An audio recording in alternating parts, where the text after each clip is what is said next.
Welcome to the Tech Egg. Don't get scrambled. Enjoy the video. In this video, I will explain how to make cupcakes moist and fluffy. First, let's talk about ingredients.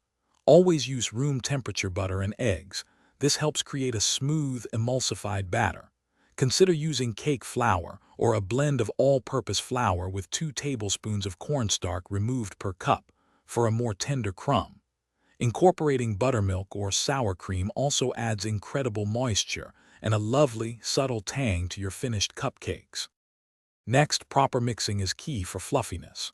Begin by creaming your softened butter and granulated sugar together for at least 3 to 5 minutes until the mixture is light in color and fluffy.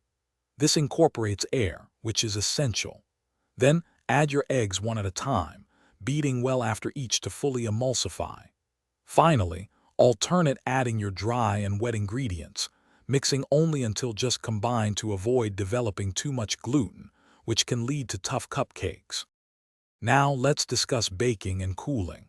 Fill your cupcake liners about 2/3 full. This allows for a perfect dome without overflowing.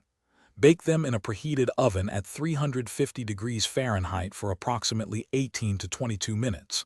Check for doneness by inserting a toothpick into the center. It should come out clean.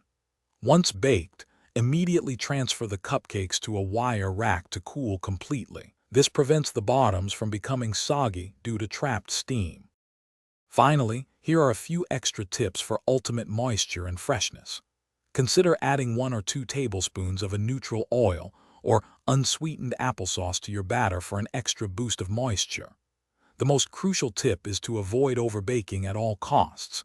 Even a minute or two too long can dry them out.